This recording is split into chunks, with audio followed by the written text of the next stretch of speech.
This is Growth Guide, a podcast exploring the depths of curiosity, questioning everything in the name of growth. I'm your host, Brian D'Alessandro. My guest today is the visionary Kenji Williams, composer, filmmaker, performer, and creator of the Bella Gaia experience.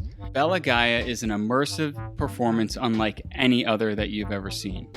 It combines live cultural dance and music from around the world with awe-inspiring NASA footage of our planet from here on the ground and from up in outer space. Using mixed reality and interactive data visualization, it shows just how humans and nature are interconnected, and how art and science are connected as well. It's an exploration of the relationships between human civilization and our ecosystem through time and space. What I love most of all is that it tells the story of our living, breathing planet without a voiceover. Viewers are truly immersed in seeing and feeling this reality, which I believe to be so much more powerful than words. And it removes the narrative and the baggage that words can carry in today's day and age. Kenji has devoted his life to this work, passionately developing the show while focusing on scaling it in order to effect meaningful change in our world. The vision is huge, and we're going to talk about it today. I believe that Kenji's perspective and passion for healing our planet and our relationships with each other are exactly the medicine we need right now. Hey, Kenji, how are you, man? Good, Brian. How are you? Thanks for having me on your show. Absolutely, man. I'm so glad that you could join us, and I'm excited to get into your work because it's really incredible. And it's one of those things, I don't even remember how long it is since we first met, but Bella Gaia is an experience that you've either seen it or you haven't. And so it's really hard to describe, and I'm going to leave it in your capable hands to do so. Yeah, Bella Gaia, which means beautiful Earth, beautiful interconnected Earth. The project, which up until the lockdown was a globally touring multimedia theater show, immersive theater show that toured to performing arts centers and planetariums around the world. It was inspired. It had a very interesting and organic growth. But the inception was really meeting an astronaut almost 15 years ago now, and my meeting Mike Fink, who is a NASA astronaut, and he had just come back from space, from living on the space station for over a year. And when I met him, I asked him, what is it that changed when he went to space? He told me his story, his personal story of how he had this complete transformation, life-changing transformation, seeing the Earth from space, looking out the window of the space station, and how he came back to Earth with a much greater appreciation for our planet after seeing, our atmosphere is just 20 miles thick, and this borderless blue bubble of life floating in the black vastness of space. And it was an oh my god moment. And so he had this overview effect, which is this common term that many astronauts have when they see the Earth from space. He came back to Earth with a much greater appreciation for planet Earth and this planet we call home. So I was inspired by Mike's story, and it got me thinking, how could I bring this transformative experience to the rest of us who cannot go to space? And that's how Bella Gaia started. I really wanted to simulate and replicate the overview effect and democratize the benefits of space travel. It's happening to some degree now with Virgin Galactic and these things, but it's still way, way out of the price range of the average person. And, there are just more creative ways to democratize that transformative effect through art, through technology. That's really where Bella Gaia began. And it has been an amazing journey, both challenging but also extremely rewarding. I never thought I would work with NASA and top NASA scientists, but here I am working with them, utilizing their data visualizations, updating the show regularly with new updated data visualizations of everything that's happening on Earth, and transforming people. Really, we have toured to 15 countries now, and the feedback I get is it moves me and keeps me going for sure. And one of the things that is really cool, because I've had, NASA astronaut Ron Garan on the show before, and we've discussed overview effect. And Oh, great! I know Ron. Yeah, he's yeah, great. I love him. it's amazing. And it seems that these astronauts are not the minority. It seems that the majority, if not all, that go up there experience some version of the overview effect, and they are greatly affected by it. And even more so when they come back down to Earth, they realize that, wow, this is so powerful. If we could get anyone on the planet and everyone on the planet to experience a version of that without having to go to space, that could truly create that connection that we're lacking in this world, and help to resolve a lot of our greatest issues. Right. And that's one of the things we connected on from the first time we met, was not just the concept of all of this, but the urgency, the need for action that has to come about from that. And I mean, now we look at the current state of our world, where we have, the largest fire in recorded history happening in Oregon. We have fires in California and Arizona. There's the flooding in Europe that just took place, third year in a row where we've seen a decrease in our life expectancy. We have all of these signs coming about that tell us, look, we need to act now, and do it in a big way. How does that feed into your work, and what's your take on where we're at? Yeah, I think there's a famous rabbi quote who said that humanity will not perish from really the lack of action, but it's more the lack of appreciation. Mm. And I think this is what Bella Gaia hits on, is that we want to show the beauty of the earth because we must appreciate it first before we go into action, because otherwise there's no emotional fuel to and motivation or the will to act if you do not appreciate and have an emotional connection to what you're fighting for, right? So Bella Gaia does have a lot of scary data and information in it, but there's far more inspiring, beautiful content. Bella Gaia uses that mode of transmission of hope and beauty and inspiration to transmit our message, and Hmm. not just about the environment, it's about humanity. Bella Gaia really is the story of what it means to be human in a nutshell.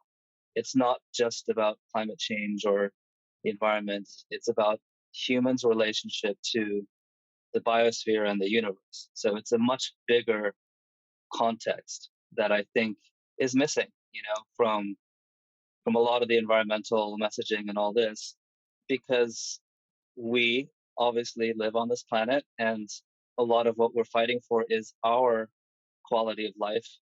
The earth will be fine in the long run, even without us. It's really our way of life as humans, our survival. Are we worth fighting for?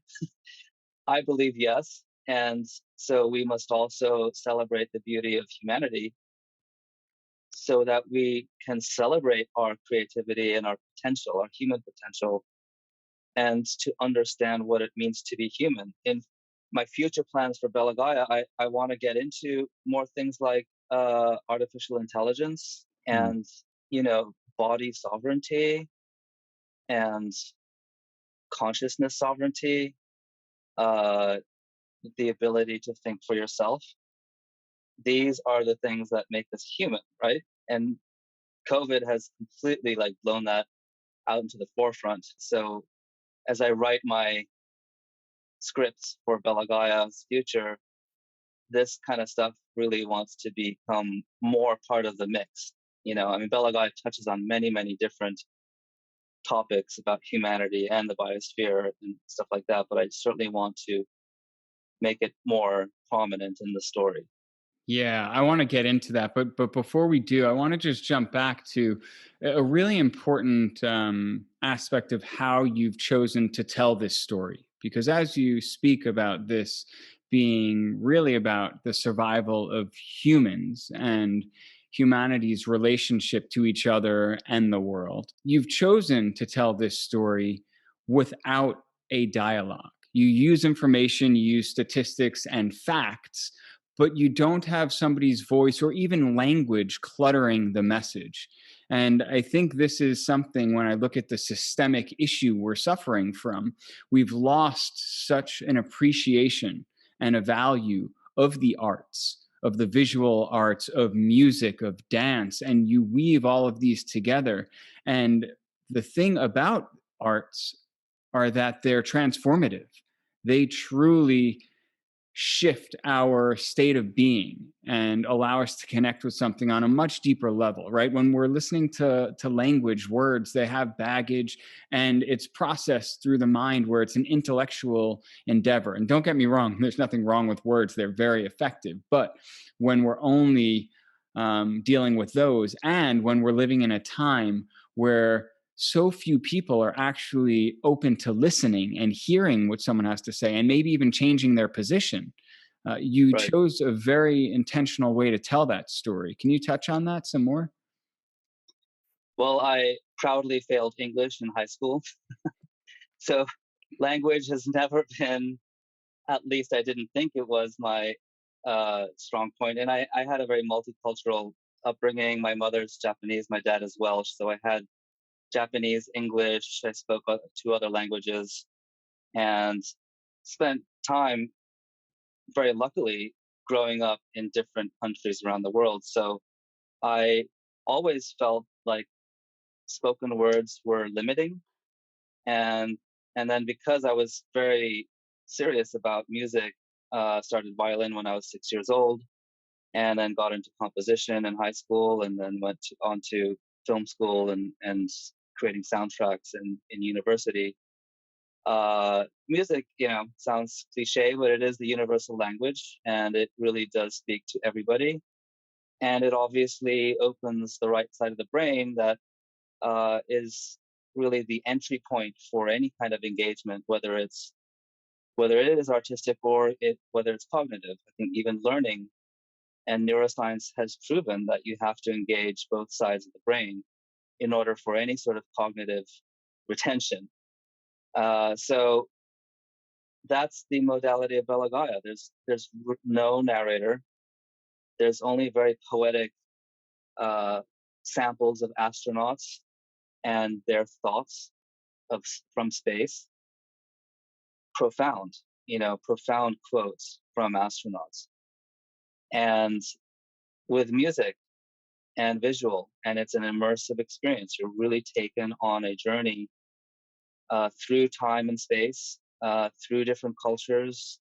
We have dancers coming up on stage, expressing Indian arts and different live musicians on stage playing different genres of music from around the world. So it's really celebrating culture and different types of people, celebrating our diversity, and all amidst the diversity of the biosphere too. So yeah, I get the same reaction everywhere I perform in the world, which is really an amazing feeling to get the same feedback and excitement and emotional reaction. I mean, people in tears or jumping off the wall in inspiration after these shows, really anywhere I go. And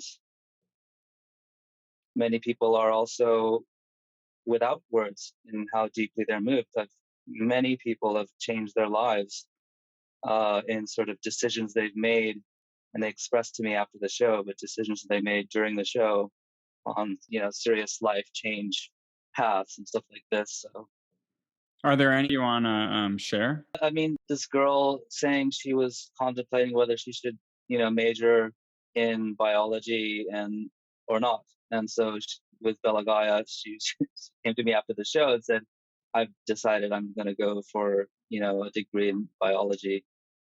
And then things like converting climate skeptics in one show. I've had experiences like that, just realizations and epiphanies of this sort of aha moment that people get, like, wow, it is about the dialogue between humans and nature, because we're currently in this modern era. It's a monologue. Humanity is just in a monologue. We're not in a dialogue with nature. Are we even in a dialogue with each other most of the time, right? Well, yeah, I mean, yeah, I mean, it's like, yeah, we polarize ourselves against nature, and now we polarize ourselves against each other. It's just become such a separated, siloed nightmare, really. Yeah, and you know, the quote that you shared from the rabbi around appreciation really rings here. It's so much about that. When we could watch something or experience something or listen to someone and appreciate their perspective and what they're bringing and sharing, uh, it's such a different way of relating. And I think the other thing is so many of our metrics are so askew. Like even some of the changes you're speaking about that the show has inspired in people's lives, it almost feels like they're reminding or being reminded of this forgotten intelligence, right? These different forms of intelligence that exist, but we've just stopped valuing. And that's where the arts, I think, play such a critical role. Yeah, I mean, even the NASA scientists I work with have come up to me saying, wow, Bella Gaia reminded me of the original reason I wanted to be a scientist. So many of them, Hmm. because even they forget. You get sort of caught up in the day to day, and the job, maybe even just the data.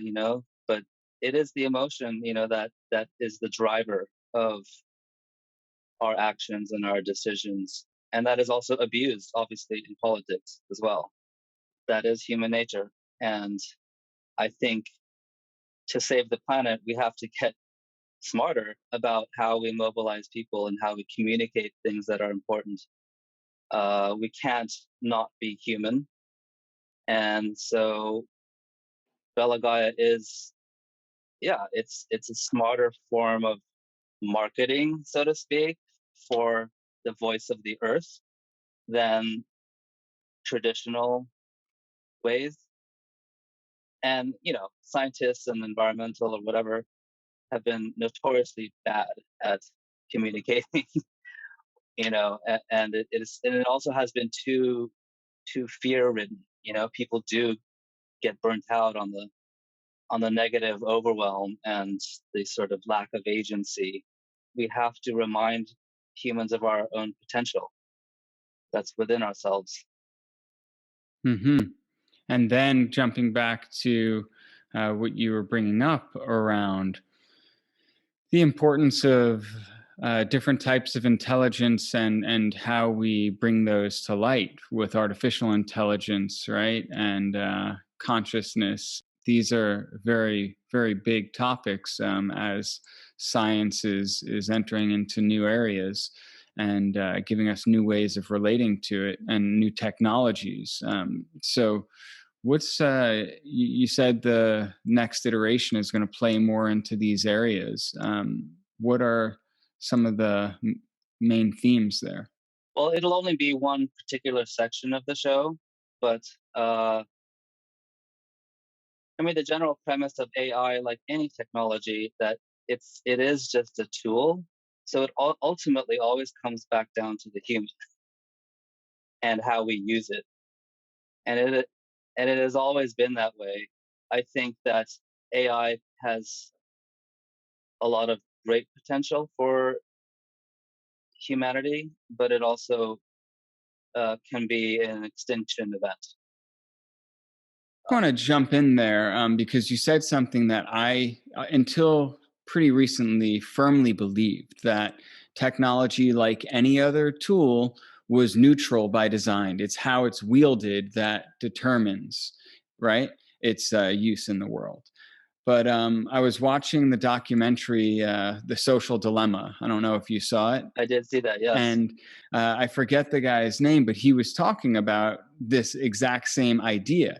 And then he goes on to say, but that's not the case with some of our technology and our AI because it's actually designed to exploit a weakness in the human psyche, one that is highly predictable and near impossible for us not to fall victim to.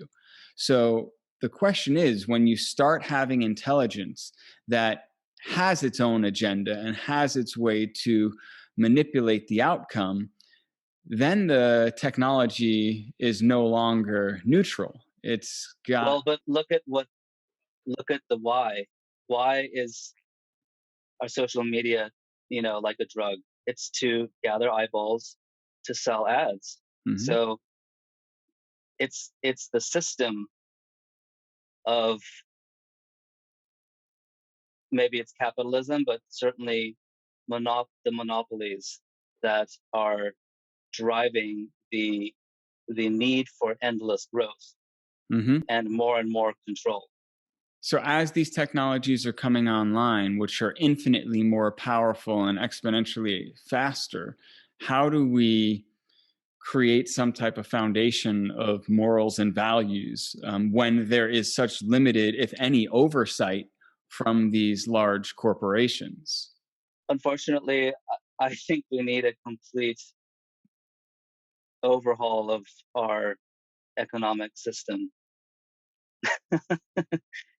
And yes, that starts with values. And I don't, that's the big question, right? Noam Chomsky would agree with you as well, right? And he's laid out some fantastic ideas. It's always interesting, right? When we have these great minds and hearts, living in our world, and we praise them to all end. Yet the second they come out with something that challenges the status quo, it just kind of gets, tucked away, and we don't take action on it. Right. I don't know what that's about, but obviously, these are the same great minds and hearts that we're praising. Why aren't we listening to them just because it goes against our agendas? Yeah. I mean, the information warfare we're living in right now is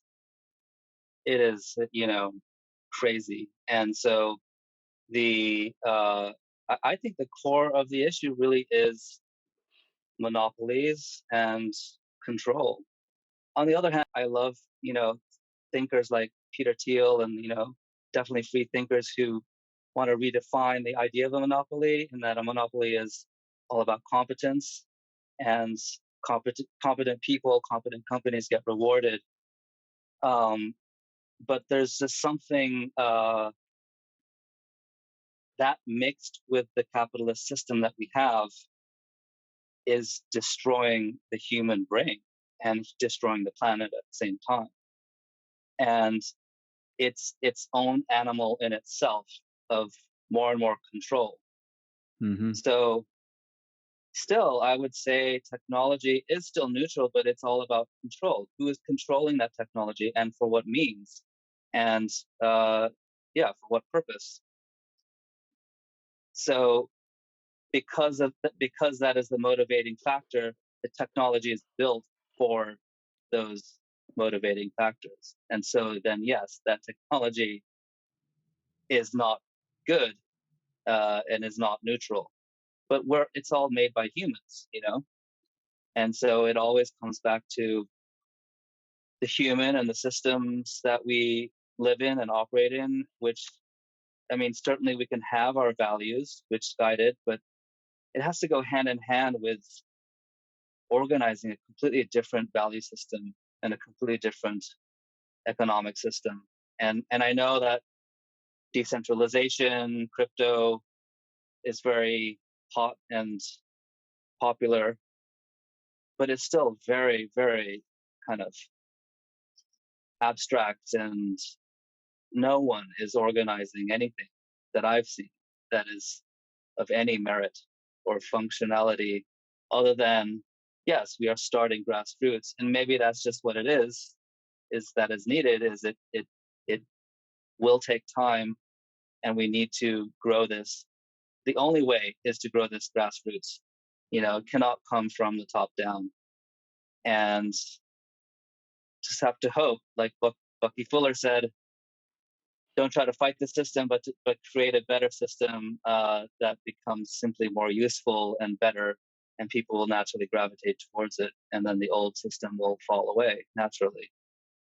But boy, is it, the stakes are high, Hmm. and yeah, it's a bizarre world we have entered. It seems inevitable that it's going to happen one way or another. It's a matter of if it's going to be an evolution or a revolution, and how smooth that transition might be. As long as we don't, end it for ourselves altogether, which is also another, reality, and one that we have to consider at this. So I think the way that I look at that, though, to not get into doom and gloom, is just use that as a sense of urgency, just recognizing the stakes are high and we got to show up to truly play here. Yes, yeah, agreed.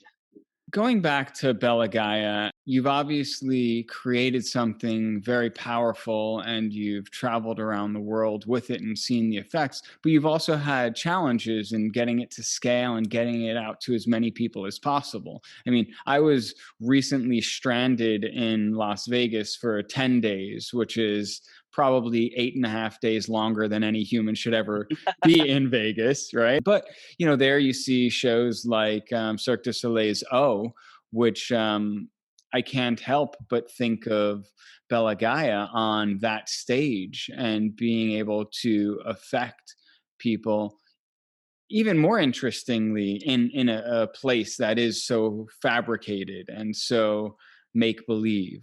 Talk to me about your vision for what you would like Bella Gaia to be, and what are some of the challenges that you've had thus far? As an artist, you kind of see the vision almost immediately, right? So I saw the vision 10 years ago, and as life would have it, things always take longer than you think. And it's a meandering maze uh, that is a lot more challenging than you would have ever thought of. I mean, if I were to retire today, which I can't, but I would be happy with what I've done with Bella Gaia. I've kind of like accomplished my mission in life. I've worked with, NASA scientists and other amazing artists, and I've felt like I have changed the world. Sounds corny, but in whatever minuscule type of way to change the trajectory, because I have seen really the changed people that I've touched for 15 years with the show. But yeah, at the beginning, and as I started touring, I really quickly saw that Bella Gaia, to really deliver the best experience, the best transformation, it was very dependent on the technology, the quality of the projector, the angle of the screen, the size of the screen, the size of the theater, all these different factors, the lighting. And every theater we go to is different. And traditional arts theaters are great. They're designed for live performance, right? But it has a square screen. But then if I go perform in planetarium, which has a beautiful 360 screen, immersive, but there's hardly any stage, or it's not built for live performance. So I began imagining designing my own theater that would be a hybrid dome immersive visual component, but also a stage for live, but design it in a way that you can integrate all sorts of other technologies like holograms, and also design it in a way that the angles don't obstruct the visuals and all this. I mean, it's very complicated and very precise. So over the years, and amidst the touring, I did get two amazing artist residencies. One at CU Boulder, which is actually where I had a couple of years of my undergraduate film. But they invited me to be an artist in residence at the Atlas Center, which is their new black box theater. And there we developed holographic projection systems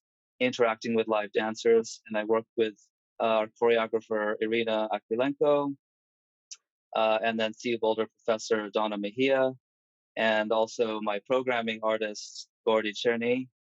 And we worked with CU Boulder dance students to create a 15-minute piece of these holograms and interacting with a dance choreography where it didn't require glasses. So it was projections on a scrim, so the audience didn't need any technology, but it delivered this very convincing floating image Hmm. that really we every show we did at the conference on world affairs where we debuted it was sold out. And so that then led to another artist residency here in New York at Columbia University. They also have a new motion lab, and we then played around with different spectrums of light frequencies to do better tracking through the scrim, doing all sorts of experiments and research and development with that. So through that process, we really learned exactly what the particular angles need to be when you design a theater, the particular lighting, the particular luminosities, I mean, everything. It's all designed. So I have to raise money for it. It's expensive. And that's really where I'm at now. But really, actually, the vision has grown to I want to make a theme park, that Hmm. is, yes, there's this theater show that you have this like spectacle transformative experience, but then there can be walkthrough immersive exhibits, kind of like Meow Wolf, Team Lab, where you can walk through and interact and go deeper into the story world of what you saw in the theater show. So, in many ways, Disney mastered this 40 years ago. I mean, Disney World, Disneyland, these are the places where you go to explore deeper into the stories and characters of Disney, right? Mm-hmm. But I think we need a new story for humanity and a new platform. And that's, a bit more less for kids, more for young adults and adults, people who are really at the prime point of really making a difference in the world. And have it be a place where really the latest in technology and augmented reality, XR, and AI to be tested and utilized and to show the world of what can be done when your intention is in the right place. It's not just eye candy, because so much of this VR, AR world is just eye candy and it lacks intention and story. Mm-hmm. And even back then, Disney was doing a lot of technological advancements with animatronics and things at the time that were pretty cutting edge, which I think still relates to how you're looking to do it. Now, some of the technology that you have developed and are developing, is there an opportunity to sell any of the rights to use the technology in order to pay for this? Sure. Yeah. I mean, I think a lot of spin-off uh, companies could be made from the IP. I imagine also creating a wellness. I mean, I don't really like that term, but a kind of healing place that can test also the whole world of biofeedback and healing technologies, which Mm-hmm. uh, is fascinating to me. And I partake and explore and research and experiment myself, but there's so much happening in that world as well. And this could be a place to do research and have a lab, for example. And then in addition, to that education, we have a nonprofit called the Beautiful Earth Foundation. We already won a NASA grant years ago to use Bella Gaia for earth science education for kids. And so there would be a whole educational component where school kids could come and really finally learn about our earth in a using audio visual language that they're more used to. Mm-hmm. And I think education really has to change as well, in how we communicate and learn. And so I think there's a great opportunity for kids to learn, even have a urban farm, that is partially human driven, partially AI driven. Uh, I think it's inevitable that yes, AI will take over some jobs. However, there will be new opportunities, and I think we have to prep younger generations to think and be creative of how to live in that new kind of world. And it could actually help change some of this value systems that need changing. Yeah, there could be new kinds of jobs. For example, urban farms that are partially AI automated, but it has to be, tended by several people, but they're not farmers, right? So you could actually earn money tending an urban farm that both feeds you and also gives you your income, partially income. Hmm. And I would imagine that it's going to be a lot easier for the younger generations to adapt to this because their reality is informed by this. It's harder for us who are older generations where the technology is so far from what we, you know, grew up with and how our minds have literally been wired to think. And so I think it's even more vital that we have the folks that are in positions of power, so to speak, that are able to grasp this and intentionally inform how we design the world of tomorrow. Because I agree with you. I think there's great opportunity that comes from it. And just show more positive examples of robotics and AI. Like, I think there's a really interesting cultural difference of, so I also partially grew up in Japan. So with anime, you know, uh, robots are, ubiquitous in anime movies, obviously. And even like Astro Boy, he's famous here. That's an example of a robot driven by AI, but there's a human relation to it. And so in Japan, like the idea of robots are not as scary as they are here in the West. And I think part of that is cultural, and part of that is stories that have been, because we've been raised with Terminator movies that show only bad examples of robots. And so I think that can become a self-fulfilling prophecy, you know? Hmm. So that's the kind of like consciousness transformation we need to have, is we need to tell more positive stories about how we relate to robotics and AI and potential of how this, showing our goodness as humans in how we use this in a good way. And this gets back to the topic of storytelling and all Yeah, of the formats of that, whether it be through mainstream media or entertainment. All of these are stories and they're being told in a certain way. And I think um, it's tough when we're in a time where violence and fear and just playing off of emotions in what I would say a negative way are so dominant. And then you layer in on top of it you know, the technologies we're using, such as social media, that are just wiring and rewiring our brains to just need that dopamine hit where we're just constantly in that addictive state.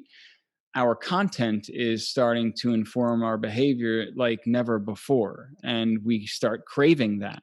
And the other yeah, thing is, when we're in a heightened state of stress, our ability to turn off those cravings is compromised. And yeah, so it becomes very predictable how we'll break down, and that's what we'll crave, and that's what we'll invest our time and our energy into. And so I do think it is so critical that we shift that narrative and the currency behind it. And that's why, I mean, I love the idea of what you're talking about as far as the spectacle and immersion of a whole amusement park, so to speak. And I think if it's, if Disney was designed around imagination, this is more around connection, because right, it's that disconnect that has us in the state we're at and has us feeling the way we're feeling.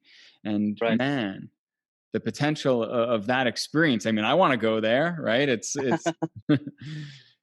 Yeah, I mean, it's sort of like entertainment meets lab work, like real development of new things of the future. And and then also the other component is onboarding people onto decentralized communities and people who are actively building the future system that we desperately need. Because, I mean, I wrote a whole essay about, the problems about blockchain. I tried to engage consensus, who I thought would be amenable to this, and they were so disorganized in their decentralized design of the company that I ended up wasting so much time and energy with them. And unfortunately, Joe Lubin, is just too busy making blockchains for banks. But I have this essay about how blockchain, decentralization, this whole hype, it needs physical culture. It needs a home base where people can gather physically and see how it works. Like, what value does it have in my physical presence? We haven't yet, transcended our monkey bodies. We do live in a monkey body, and we have to figure this out for our physical world. And so I think that's what's also missing in this whole hype about crypto and blockchain. It's still all abstract and virtual. We really need to show examples of what does this mean in our daily life. Otherwise people don't relate to it. And it's the same point about Bella Gaia. All this data visualizations of forest fires in this part of the world and ice melting in this part of the world, and you know unless it speaks to us on a personal level and shows how it affects our personal life and our family, people don't act. I mean, it's been proven over and over again through research and science and studies. Mm-hmm. So that is really the core of Bella Gaia. Gaia is, there's a double meaning. It's both the earth as an interconnected living organism, but it is also the original goddess of the earth personified. So yeah, there's a whole more esoteric subject about personification and actually the purpose of gods and visualizing gods, that they were actually just personifications of nature. And actually that's what we need, because humans are built that way. And Bella Gaia is a personification of our earth. It's giving earth a voice. And so we can interact with it better and we can relate to it.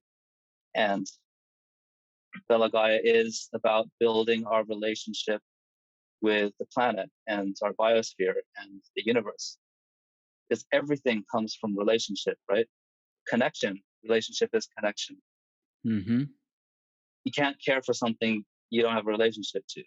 Yeah, very well said. And we're seemingly in such a distracted and noisy existence, where even when we have some of these experiences, we just get back in the groove of our addictive behaviors, and it's very hard to adopt them. And so I think that's where this need for system reform is so critical, because it's so hard to fight against such a large system without it supporting it. And I do think that this vision you have could create a microcosm of a new model.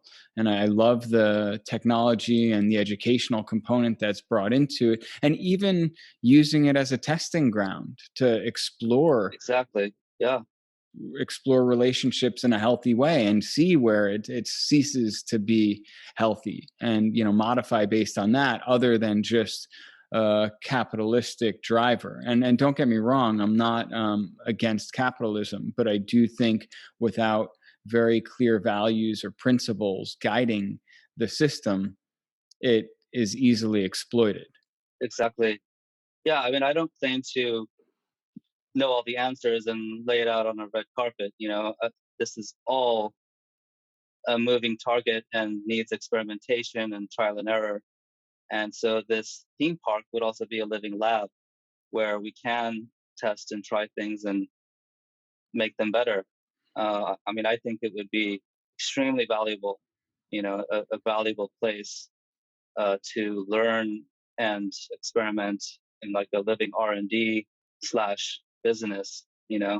Absolutely. And you brought up the other component of a health center or wellness center. Are you comfortable talking with more about your exploration in that space? You said you've done your own work there. It's definitely an area that's deep and important to me. I'm very curious. Yeah, I mean, on the first like motivating factor is, I mean, one thing I love about Japanese culture is the hot springs. Mm, They're called onsen, the bath culture in Japan, which it's just magical. Like even in the deepest of mountains in Japan, you'll always find a natural hot spring house that will welcome you for dirt cheap, and you can bathe in the most healing natural mineral waters. And certainly other countries around the world have that, but New York does have these Korean spas, but you know, we could certainly use more. And there isn't a particular Japanese style one, and I would love to make a bath, like a public bath, hmm, where people could come and relax and enjoy the view of Manhattan on the Hudson, or the East River. We're not quite sure yet where, but anyway, so the bath is one thing, but there could be biofeedback rooms using different kinds of technology and healing. I mean, even things that are already commercially available, like biomats or beamers, or beamer is not a BMW, it's an actual frequency pad called a beamer. mhm, And then I'm myself an avid biohacker, and I have biohacked this virus, this SARS-CoV-2 throughout this pandemic. I haven't gotten sick yet. I think what we are seeing that's sad is a bifurcation of people who understand their body and trust and believe in their immune system, and people who see all the answers as outside of themselves. hmm, And uh, part of, you know, self empowerment is you have to learn more about the interconnectedness of your body. Your body is no different from Gaia. hmm, And part of that learning about Gaia and the interconnected earth is about learning about the interconnectedness of your body. And big pharma, yes, they have some answers in particular situations, but they also have a huge agenda and huge power and control. And they eclipse the oil industry in uh, money and lobbying of politicians. And so I just want to give people the tools and the information and the education to empower themselves. You know, I mean, that we cannot have a future culture of a new system without more empowered people.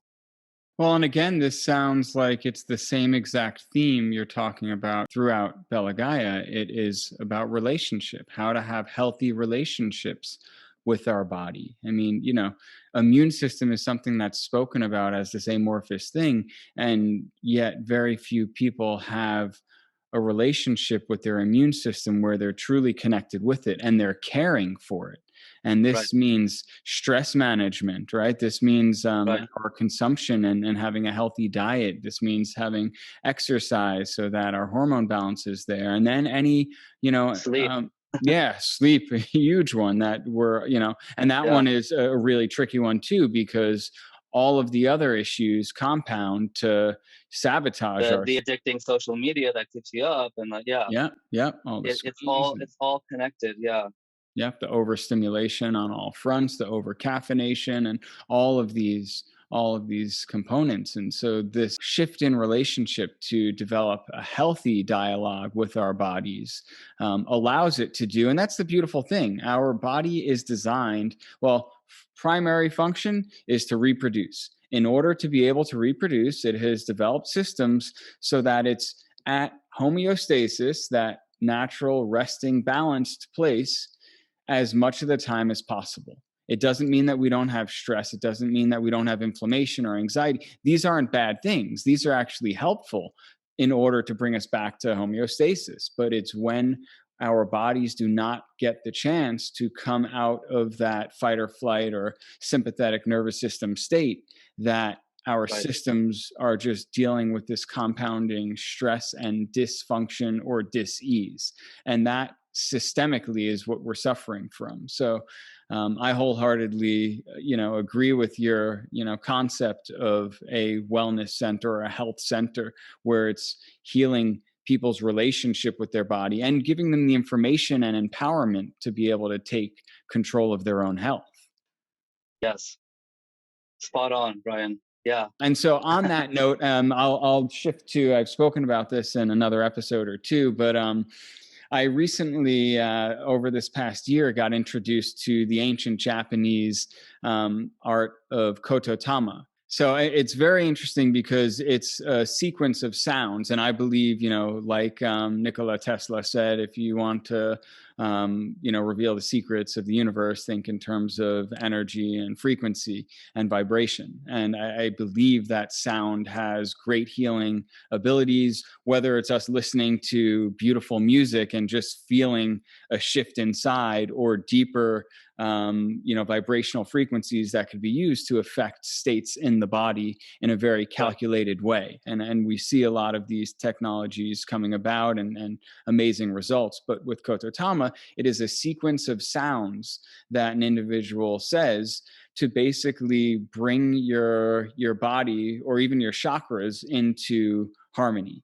And what I thought was really interesting is, in going back and digging through some of your past work, I came across, your work with the show that you guys sent up into orbit. And if you want to talk about that a little bit, that the purpose of that instrument is to tune the cosmos. And it Yes. just makes such perfect sense that if we're given this instrument of a body, this body has the ability to create sounds. Why would it not have the ability to tune itself or to, align itself through the use of its own sound?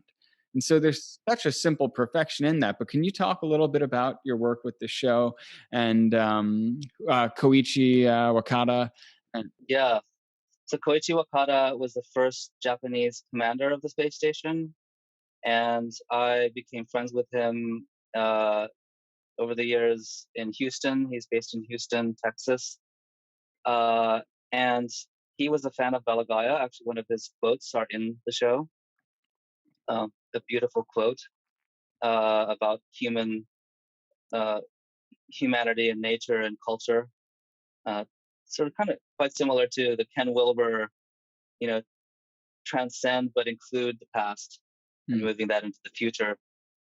Uh, but anyway, yeah, I mean, in many ways, that's what we did with For Real in an interstellar jam session where we got a donated SHO instrument, which is a reed instrument flute that is performed in usually a gagaku orchestra. So gagaku is considered one of the oldest orchestras in the world, and it's all these Silk Road instruments like an oud and koto and sho used for ceremony in Japan, and it makes a very kind of high pitched harmony, like a harmonica sound.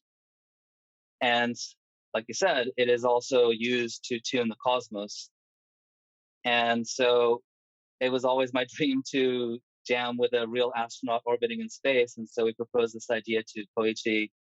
He loved it, although he's like, I'm not a musician. So we had to train him how to play the show instrument. So we worked with uh, Shinto institution here in New York who has a gagaku orchestra here in New York. And so they trained Koichi before he went flying up to space on how to play it. And then he went to space, and then the show was transported separately on a SpaceX Dragon module hmm, to the space station. And so it met up with him there, and then we timed it. There was a 4-minute orbital sequence over Houston. And so I came to Houston to mission control there and did a live thing in their studio. It was live on NASA TV, also was broadcast on NHK. And we did a jam where I was on violin and Koichi played the show in zero gravity with a. So you can Google, if you Google Koichi Wakada Kenji Williams, you'll see the video come up and you'll see the jam. It was really a 10-year-old dream come true, and it was really remarkable, and really, I think it exemplifies who I am as a person, in that I love tradition and traditional music and culture, but we need to transcend and bring it into the future. That's what we did in a way that is tactile and vibrational. You can hear it. And I'm certain that the cosmos thanks you for that and all of the work that you're doing with Bella Gaia. And I'm a big proponent of it. So if there's anything I could do to help, please let me know. Kenji Williams, thank you so much for joining today. This was a blast. Thank you. This was fun. Thanks for joining us this week on Growth Guide. A big thanks to our sponsors. This episode is sponsored by Project New You. I'm a huge fan of their Nitrovite nootropic brain supplement. It's helped me to develop laser focus, a better memory recall, and motivation. Nitrovite has helped me in launching this podcast amongst completing many other projects. Visit growthguide.love/focus to learn more and use promo code GROWTH for 15% off. This episode is also sponsored by Morning Man. Live manly, own the morning. I learned about this from UFC champ Frank Shamrock. He was always having trouble getting started in the morning without like 7 or 8 cups of coffee. No exaggeration, I've seen this in person. So he created this product that's packed full of 45 superfoods, and it has 95 milligrams of clean caffeine, so you get that charge from the greens and also get a hit from the caffeine without feeling all jacked up. I'm definitely caffeine sensitive, and I like this product because it doesn't make me feel like I'm bouncing off the walls, but I feel sharp and energized to get shit done. Visit growthguide.love/morningman to learn more and use promo code GROWTH for 15% off. I'd also like to thank our sponsor, Atmananda Yoga. You guys have got to check out their yoga alignment mat. I've been using this for a long time. As you know by now, I've studied and trained with them as a yoga teacher, and the mat is incredible to deepen your practice and to ensure a lifelong injury-free practice. Visit growthguide.love/alignment for more info or to buy. Be sure to use code GROWTH at checkout for 15% off. Make sure to visit our website, growthguide.love, where you can find freebies, exclusive content, and subscribe to the show so you'll never miss an episode. If you found value in listening, I'd really appreciate a rating on iTunes. I can't tell you just how important this is. Or spread the love. Tell your friends, your fam, heck, tell your spirit animals. And follow me on Instagram at growthguide.love. Be sure to tune in next week for our newest episode.